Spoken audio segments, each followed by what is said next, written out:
Hey, what's going on, everybody? David Noe with Speakeasy HR, presented by Payroll Partners. We are back for a brand new episode of Speakeasy HR. Coming back from a conference last week, had just an amazing all-day conference, talking to speakers and getting a chance to get out in the HR community was awesome. And now I'm back here in my studio with a brand new guest for today and a different topic than a lot that we've had in the past, which cannot wait to hear from this guest and dive into his topic. And for those of you who are also curious about this topic, it's all about LinkedIn. And we are live on LinkedIn and YouTube. So I am thrilled to have on Speakeasy HR, John Keel. Welcome, John. How are you today? Good to be here, David, and thanks for the opportunity to share. The week has already started fast. I can only share that. Yes.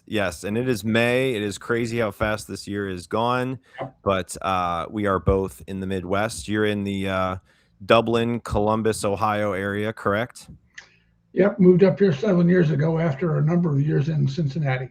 Yeah, absolutely. And you spent some time at Xavier. I'm a former alum of Xavier, right? Yeah, I actually was an adjunct MBA professor there for about 5 years. Okay. Well, yeah, go X, right? It's great. Exactly. Yeah. Well, for those of you who are watching live on LinkedIn and YouTube, we are here to help you learn, and I'm going to learn with John in the driver's seat with this topic about LinkedIn. And before we get to that, just wanted to go through a couple of things. We're going to play the world famous envelope icebreaker game, John. You have no idea what this is, so it is a lot of fun, I promise. But for those of you who don't know John, who are watching, John, I want to hear just a little bit about your background. You talked about being at Xavier and being in Northern Kentucky and being in the Cincinnati area. So tell everybody about your background and what got you to this point of your Good question. I'm in my third career. third and career. Okay. Third career. And my first career, I have a couple engineering degrees. Got to Cincinnati with P&G as an engineer, but knew I didn't want to be an engineer. I wanted to sell. And so I did tech sales for a local company for about 23 years. Sold $250 million worth of process equipment in the water and wastewater treatment industry. Okay, here we go. Very successful sales career, almost at the cost of my family. So after I got my head together at age 42, decided that I needed to sell that business. I needed to get out of that. And so in January of 97, I just discovered the internet and saw that as a great, I thought, as a great potential platform for helping small businesses grow. And for the next 25 years, that's what I did. Worked with about 1,600 clients in 7 countries. And that came about because I did a lot of speaking from stage early on. Got me good exposure. And then March 1st, 2020 hit. And I won't say the business shut down, but it was close. And so I knew I needed to pivot. Got connected with some guys in the UK who had developed a SaaS product back a couple of years before that, and said, LinkedIn is I saw it early on as an opportunity, again, to get new business, to grow a business. And so for the last 6+ years, that's what I have done. I focused 100% on LinkedIn. I developed a master class back in 2020. I've done 36 sessions of it over the last 6 years, and I've had about 10,000 people go through my trainings, and have just established myself in some way as, I won't say an expert, but I know a little bit about LinkedIn. Wow.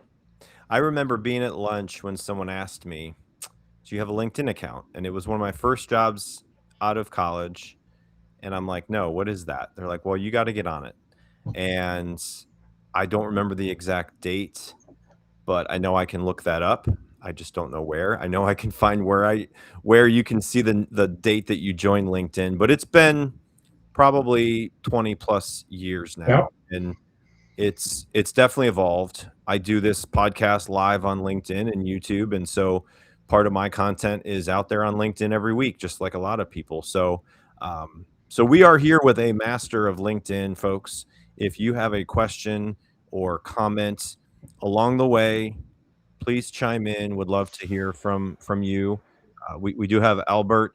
Good morning to you, Albert. Thanks for joining. So if you have questions, please chime in about this. So, all right, John. So all I need you to do is to think of a number 1 through 15, and don't tell me it yet. I'm going to transition, make sure this works. 1 through 15, and after this, I'll take your number. Hold on.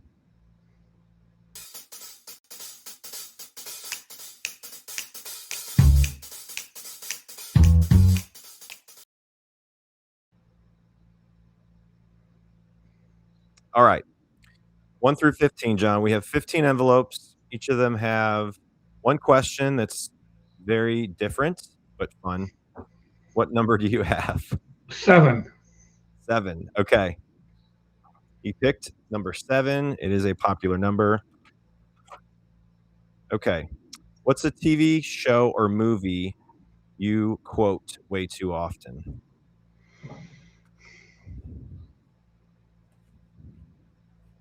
Probably. Oh boy, I'm going back. I'm going back 40 years now.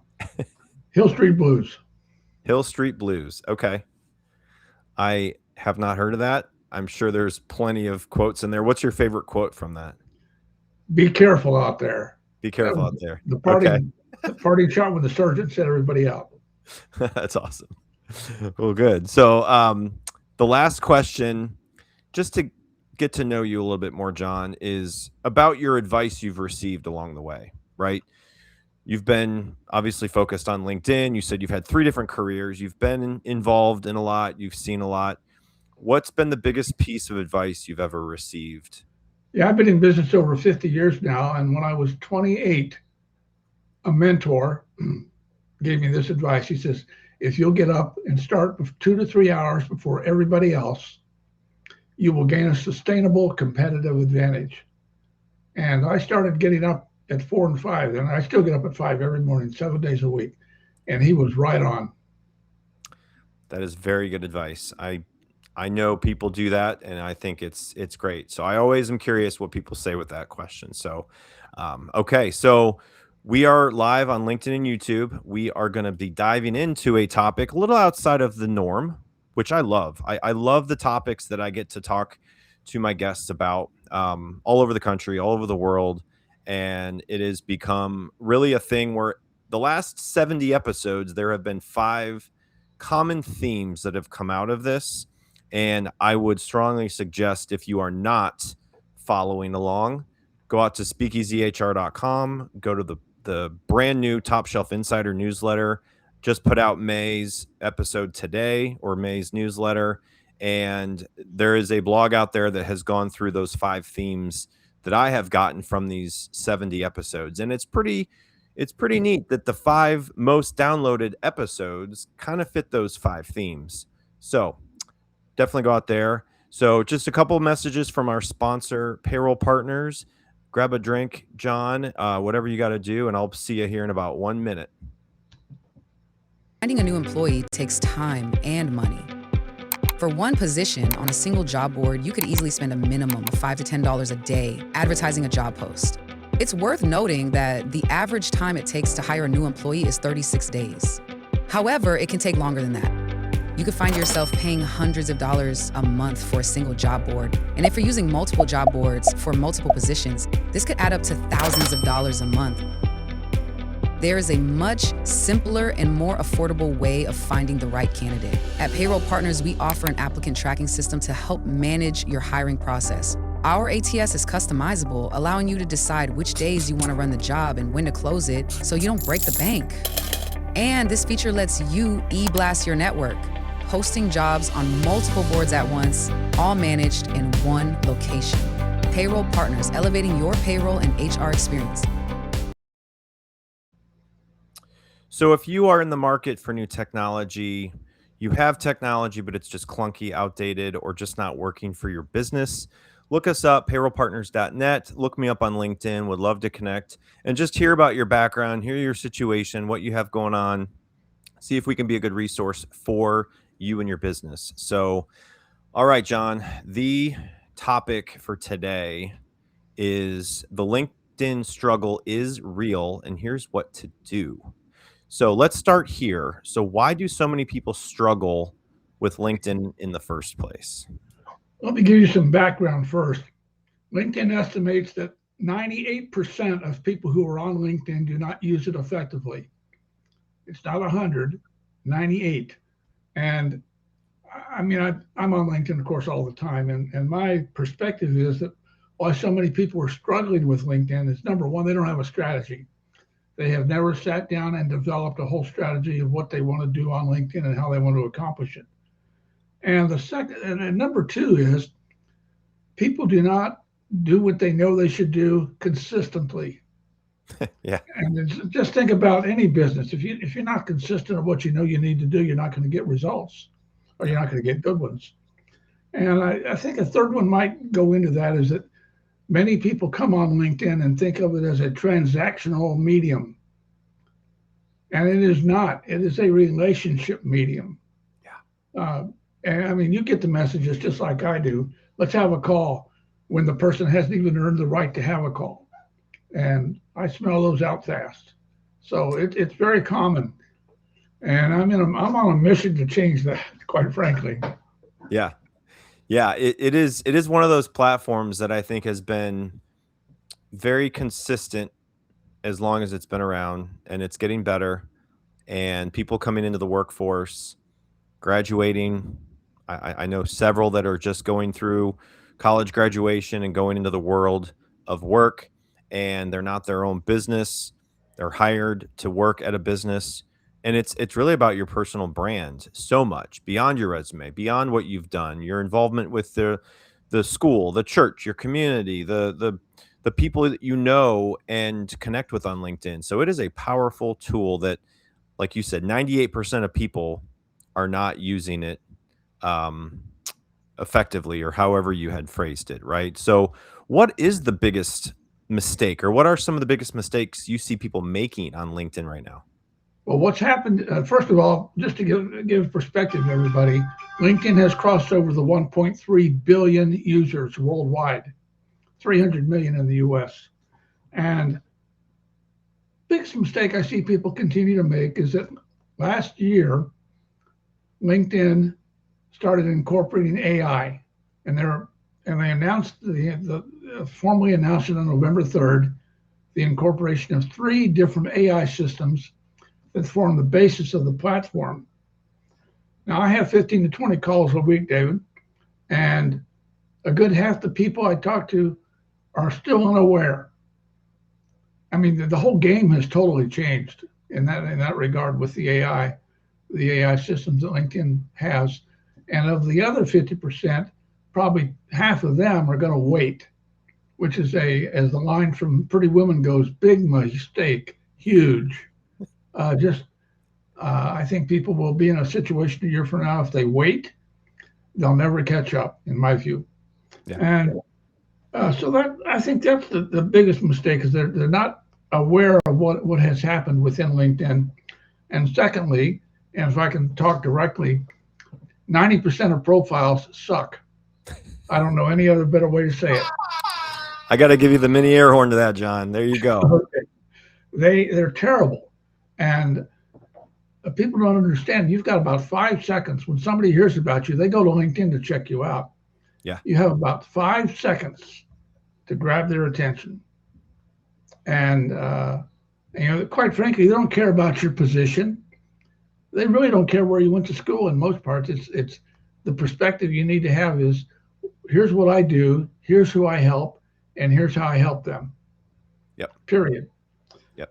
So your profile is not good. And then tied back into the AI, posts and comments are terrible. They really are. It's all about me. The most famous radio station in the world is WIFM, if you know this. What's in it for me? That's what your users are looking at. How are you going to add value and help them move forward in their lives? They don't really care about you. Yep. So the last one, I'll just wrap up on this. There are so many. Is that people say, well, I do this, and then I do this, and then I do this. There is no primary focus. And I talk about this with my coaching clients all the time. I say, pick one. because the AI is like a 5-year-old kid. Hmm. And those of you that have 5-year-old children know this. If you give them one message today and another message tomorrow and another message the next day, you're going to confuse them.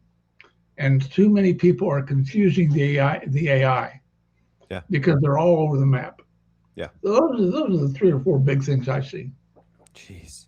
So we are live on LinkedIn and YouTube with John Keel, founder and CEO of Improved Connect. So, John, how should someone think about LinkedIn differently if they really want it to actually work for them? Good question. And the place to start is Stephen Covey said many years ago in the 7 Habits. Begin with the end in mind. Mm. What do you want people to do Yeah. when they come to your LinkedIn profile? See, I think your profile is it's like a website landing page.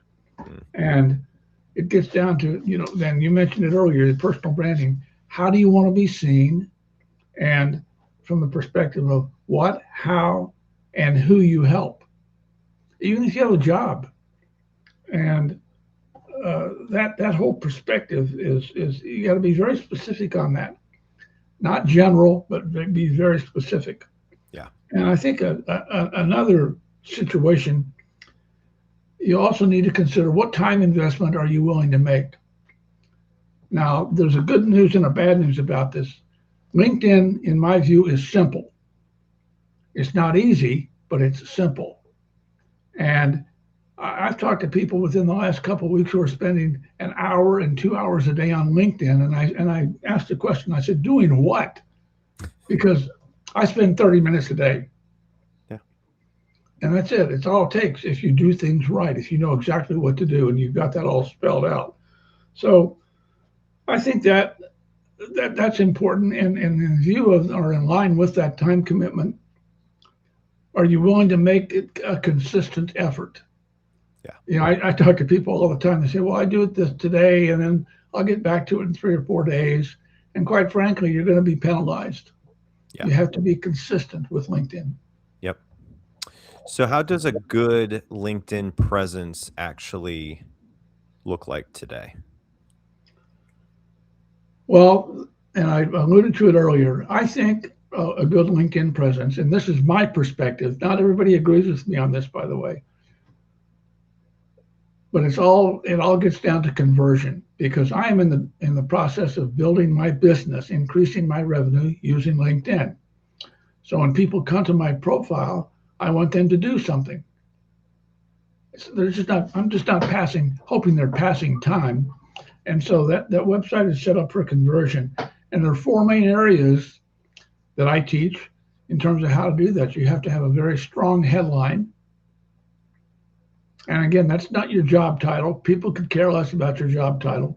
Right. Who do you help? How are you going to help them? And so on. And then your banner image. That's the area above at the top.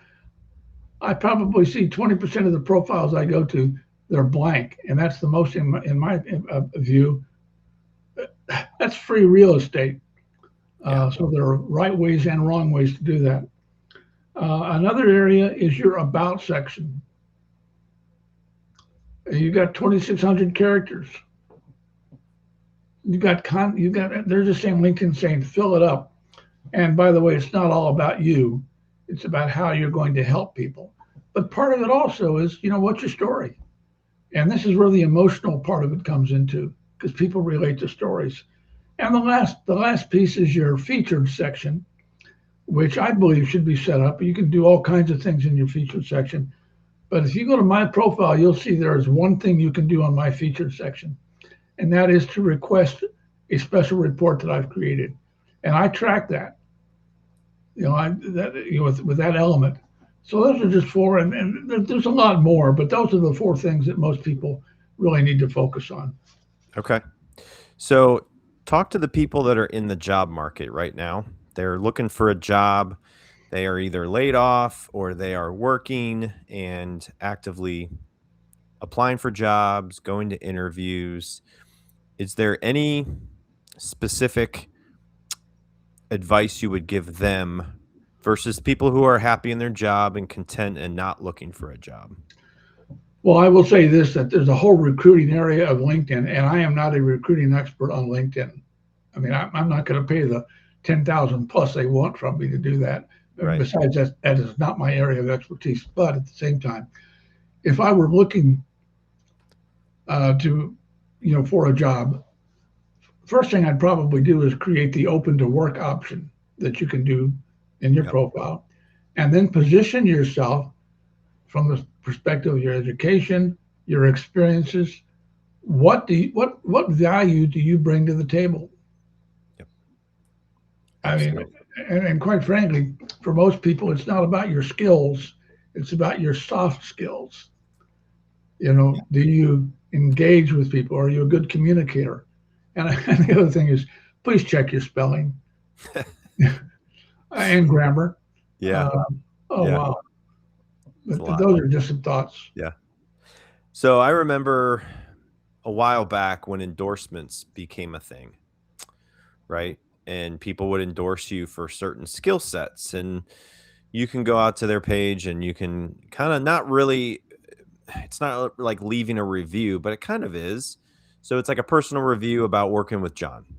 And I know there have been people that have left me one. Not that I have a ton of people out there endorsing me on LinkedIn, but how important are those right now to either ask people to do? Like if you met someone for coffee and you're like, hey, would you go out to LinkedIn and endorse me for XYZ skill set? Is that something that you hear people wanting to still have? Well, yeah.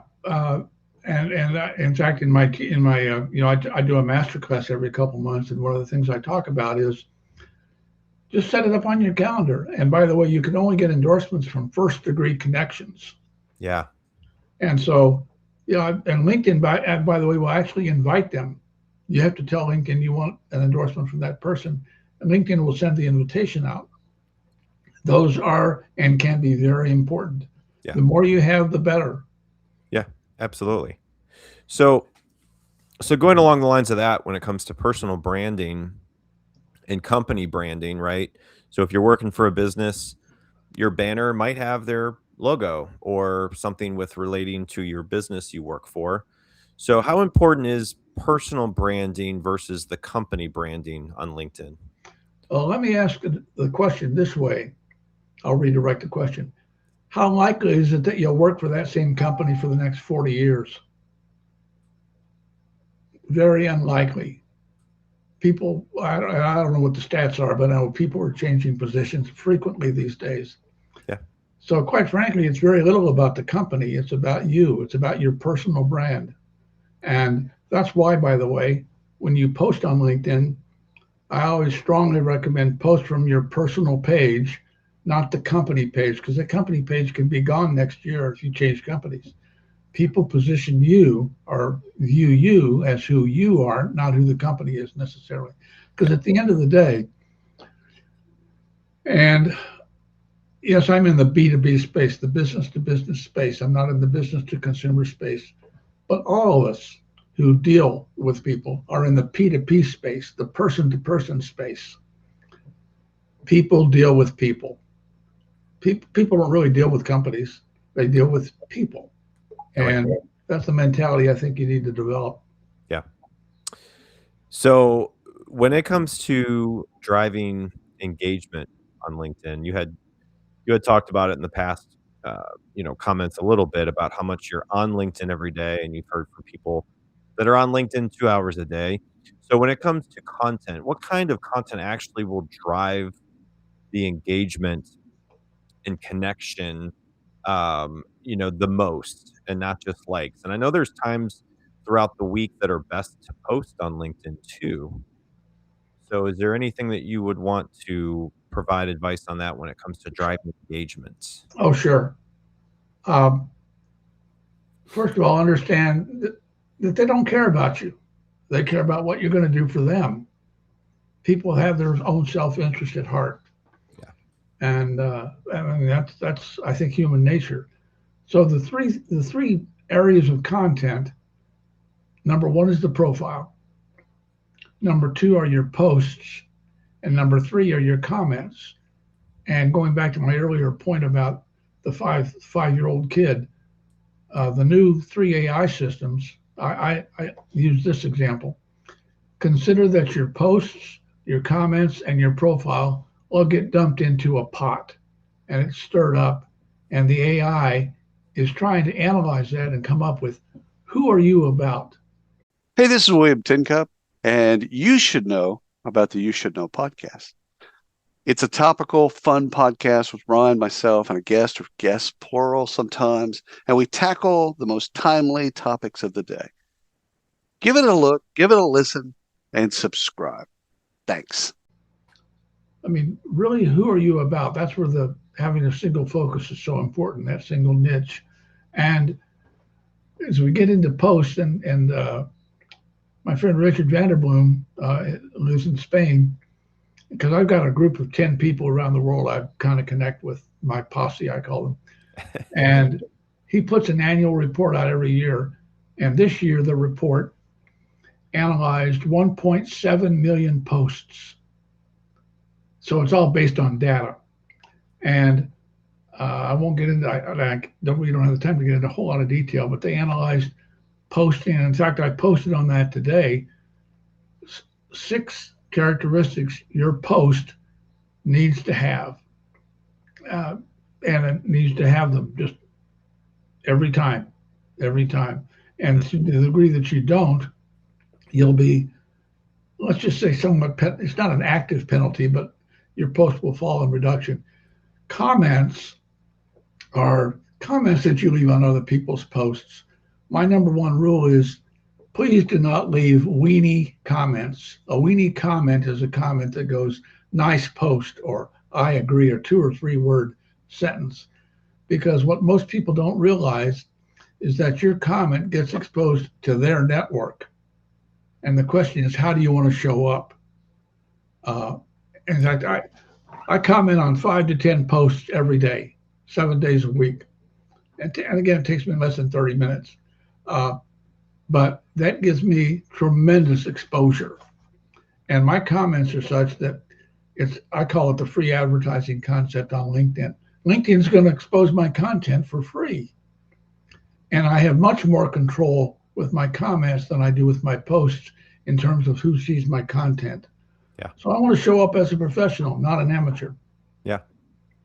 Yeah. And I think it really doesn't matter how long you've been on LinkedIn. I know people that have, over the last 2 or 3 years, been more active on LinkedIn. They've added more followers. They've made more content.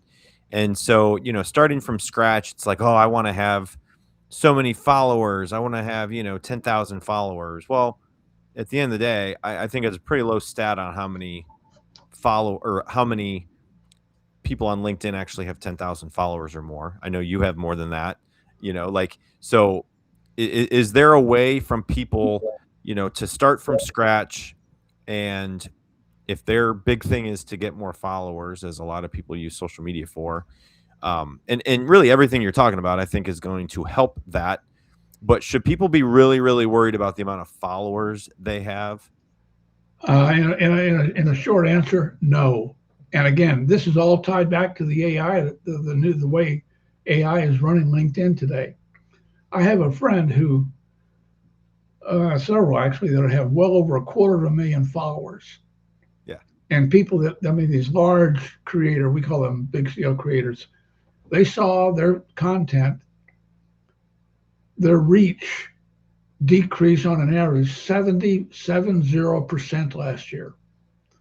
It has very little to do with the number of people you have following you, because LinkedIn is looking at who is following you, because LinkedIn is going out and judging them the same way. So I have a friend who says it this way. He says, I want to have 1,000 followers that are in my ideal client profile, and they're engaging with all my content all the time, and all they're going to do is pay me $1,000 a year. That is a nice business. In case you're slow on math, that's $1 million. And it has, you're limited by the number of connections you can have to 30,000. There's no limit on the number of followers. But, and I'll tell a story on myself. I was on a call earlier last year with a lady, and she said, well, at that time I had about 16,000 followers. And she said, well, let me ask you a quick question. She says, John, how many of those 16,000 followers are actually in your ideal client profile? And I didn't know, shame on me. While we're on the call, I quickly opened up Sales Navigator, which is something I pay for from LinkedIn. And I went, oh my gosh. I said, I've got 980 people of the 16,000 are in my ICP. And she said, in other words, you have over 15,000 people who will probably never do business with you. Yep. I said, exactly. And so I'm in the process now of winnowing that down. And that's a manual process. It's going to take a year or two to get done. At the same time, I'm adding probably 80 to 100 new first degree connections every week through the process I use. And those are all in my ICP. Yeah. And so it's not just having a number, it's the right number and the right number of the right people. Yeah. Yeah, you brought up a good point with Sales Navigator. And I don't know how many tools they have where it's a subscription base, where you have to pay for it. I know there are some levels. So people starting from scratch, trying to figure out how to use the system, or someone that might want to invest a little bit of money into LinkedIn. Is Sales Navigator the best tool in there to spend some money on? I'll ask it this way, David. And again, I'm coming in from the perspective of growing business. Right. And the question I always ask people when they ask me that question is, what is a new client worth to you? Is it worth $1,000? A subscription to core level of Sales Navigator, which is what I recommend for most people, is about $1,000 a year. I cannot imagine doing my business without having a Sales Navigator subscription. It's just, It has 50 filters on it that you can go through and really tailor your approach. So you're reaching out to the right people. Yep. And so, yes, I highly recommend it. Yep. So when you talk about being on LinkedIn, the amount of time you are, because I'm on it every day. I don't know how much time I'm on it every day, probably a little more than you, but from staying consistent on LinkedIn without becoming like overwhelmed or forced into using it more than you should, what are some of the advice or suggested focus on that? Like how can you stay consistent without really getting overwhelmed? Well, first of all, put it on your calendar. I interviewed a number of my SAS members about a year and a half ago, and I've taught something called the 7 Steps of Effective Social Selling on LinkedIn for 6 years in all my master classes. And I asked them, so how many of those are you doing? By the way, they were manual steps back then. And the answer was 10%, maybe 20. Things happen, things get in the way. And I said, I understand, because I've been there too. None of them were scheduling it. And so I just encourage people. And what I do is I do it early in the morning.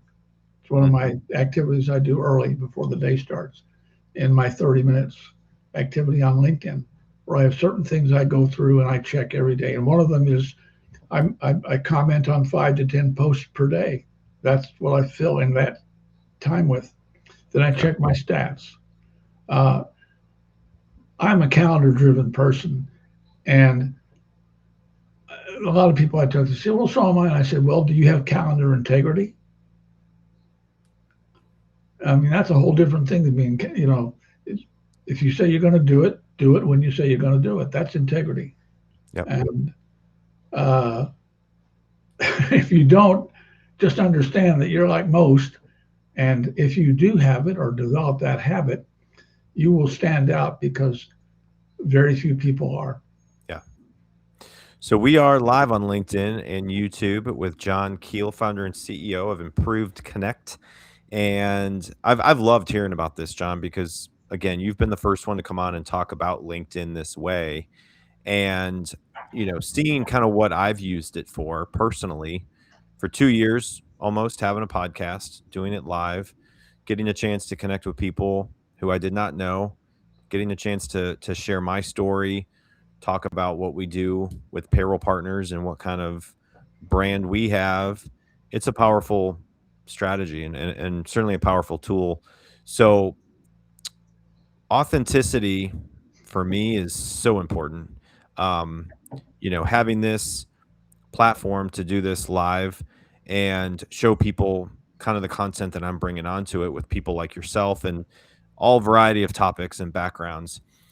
What role does authenticity play, do you think? And how do you balance that with professionalism?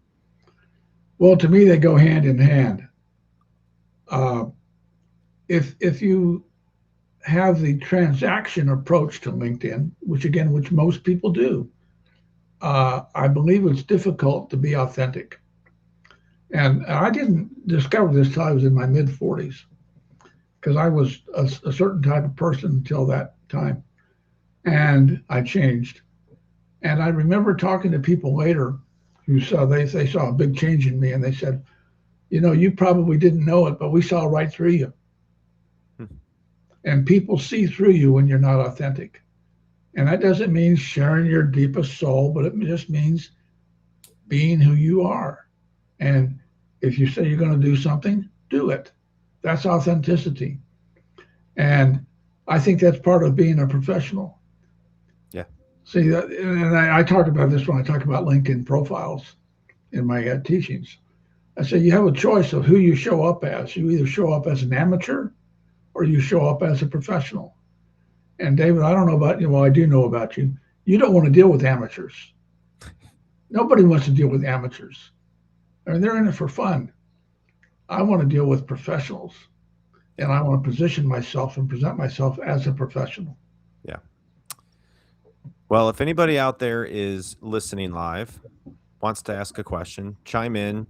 We definitely have people watching live, so I appreciate you spending a little bit of your day with us on this Monday, first Monday in May. It's crazy. So I'm going to leave you with this question, John, and see if anybody else in the audience has a question to get to. But if someone feels like LinkedIn just isn't working for them, what's the one shift that they should make immediately this week? Have you decided what you want LinkedIn to do for you? Have you developed a strategy for LinkedIn? And here's just another one. This just occurred to me. There are hundreds, if not thousands, of LinkedIn gurus and experts out there. I don't call myself a guru or an expert. I have people who do call me that, and I'll accept that. But I don't call myself that. You have to pay attention to who you're listening to. Yeah. I mean, there is a lot of crap out there and stuff that's not accurate. I was talking to somebody about 2 months ago, and they said, well, I'm following so and so and so and so. I said, great, I know the guy. And they said, well, you following him? I said, no. And they said, well, why not? And I got into a deep conversation with this person. I said, well, I had been for about 2 years. And then I saw a couple things that he said out there on LinkedIn that I knew were old. And in a sense, if somebody was following that advice, it would harm them. So I that's where the authenticity and integrity comes in. You have to know who you're talking to. Yeah. And that's, as I mentioned earlier, that group of 10 people I have, my posse, I just didn't go out and pick them, but I started following them and had conversations with them. It took about 1.5 years to put that whole group together. Yeah. And I implicitly listen to them because they are the real deal. And it's finding the real deal people that you can trust who are on top of things. I just, and going back to the changes that were made last November or announced last November, there are people I know one guy in particular who has a following of over 200,000 people. And he is still proposing things that happened that were valid 6 months ago that are no longer valid. And it's just like posting every day. I mean, I get that question all the time. How often should I post? And I said, well, the most recent advice as of a week ago, and this is backed up by 1.6 million posts being reviewed, is 2 to 3 times a week is fine. Because if you go 7 days a week, you're hurting yourself. And I'm not saying don't do it. I certainly won't, because I'm getting that information from people who I know and trust. Yeah, it's one of those things that I think everybody just assumes that if you're on different platforms of social media, you have to have a strategy with each. And maybe it is posting twice a week or 3 times a week. If you're doing it every day, it might be too much. Time of the day, I really look at when I post things on LinkedIn on a Monday or Tuesday and when to post. Not that I do it every single time, because it's hard to do that. If I'm out at an event and I'm posting about the event, I want to make sure that it's actually like real time, like last week I was at an event live on Thursday. But, I think there are times of the week that you probably should just Google it or look up best times to post, right? And it'll give you a time frame, 11 a.m. to 12 p.m. or Monday morning at this time. So like John said, with your strategy and when you post and what you post, a lot of times I post things about being out in the community, whether it's at an event or a chamber of commerce. And that gets most high engagement than anything that I typically am doing. Obviously with this and people coming on and talking about whatever topic they're bringing to the podcast is great. But, a lot of times it's like you said, what is in it for me as the viewer of the content on LinkedIn? And if you're posting something about your activity with a community nonprofit or something in the community, not about your business and not about you being a great business, but it's again going back to that authenticity of you in the content and platform like LinkedIn. So any other advice that we haven't covered, John, that you think will be important for everybody, whether they're new to LinkedIn, just coming into the workforce as a 20-something-year-old, or someone that's like in their third career, like you said? Any other advice that you would give them? Well, I'd say this. Yeah, I don't claim to know everything. Nobody does on LinkedIn. But if you have questions or comments, you want to reach out to me, DM me, direct message me on LinkedIn. I respond to every message. Now, I don't get 100 messages a day, but I get probably 50 to 60. And I respond to every one of them. And I'm not saying let's have a phone call, because, and in fact, I had a lady ask me this morning. She says, I sent her a DM, and she said, is this are you trying to sell me something? And I answered her back. I said, well, that's a good question. I said, quite frankly, I don't know that I want to work with you. And I didn't say it just this way, but quite frankly, I don't know that we qualify with each other to work with each other, because I don't know anything about you and you don't know anything about me.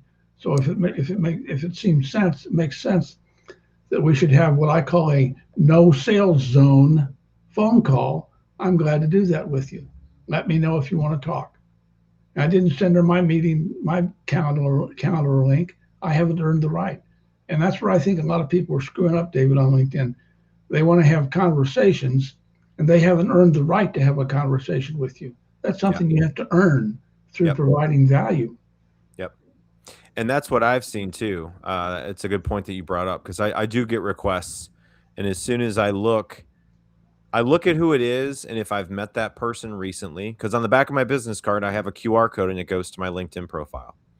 And if I know that person might be reaching out because I met them at an event and we've emailed, great.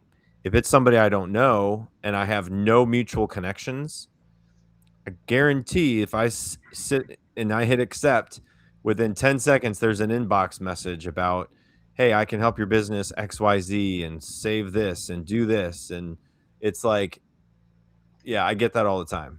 Yeah, so, I wish that LinkedIn had a way, and I'm hoping they add it, but I doubt if they do, that when I get those auto-generated messages within a second or two, I just have to hit a button, and I generally disconnect from those folks. Yeah, right away. It's kind of like getting spam calls, because it'll say on my phone, potential spam, right? It's like, yeah, that's a good point. You should recommend that to LinkedIn. Be different, stand out, be authentic, and show your true self in everything that you do on LinkedIn. and you'll find that people will begin to reach out to you because they'll see through the crap that's out there, and there's a lot. Yep, definitely. So John said, doing these classes are part of his offering, and you've done, you said, over 30 of them now. Yeah, I've done 36 master classes, all things LinkedIn master classes over the last 6 years. I've had over 10,000 people go through the trainings, and they're free. And I do it free because it's a matter of paying it forward. And I've been blessed to learn a lot. And I'm just tired of seeing people not use LinkedIn to its optimal level for them, for their businesses. Yeah. So your next one is to be determined. You don't have a date yet, correct? No, I was doing them every 2 months, but with all the changes that LinkedIn made last November, I'm changing the format a little bit. It'll be sometime in June. So Okay. if somebody's interested in finding out about it, just message me and we'll get you on the list and you'll find out about it. Yeah, definitely. Well, John, this has been a pleasure. I have learned a lot, as I'm sure everybody else listening has as well. So definitely appreciate your time coming on to Speakeasy HR. This has been great. Someone's probably trying to sell you something, John. There you go. Get more messages on LinkedIn, but definitely keep in touch. I really appreciate all you do and what you share and how you help people on LinkedIn. And let's stay connected, and really appreciate all you're focused on. So we'll try to check out that masterclass that you have coming up. But I wish you all the best, and have a good rest of your day. And thanks everyone for joining live. And we'll be back next week for a brand new episode of Speakeasy HR. So be on the lookout for all of that. And everybody coming on, having new conversations, new topics, and new approaches to how we do work, how we handle HR, AI, LinkedIn, as we talked about today. So thanks again, John. I really appreciate it. Thank you, David. Appreciate the opportunity again. All right. Take care, everybody.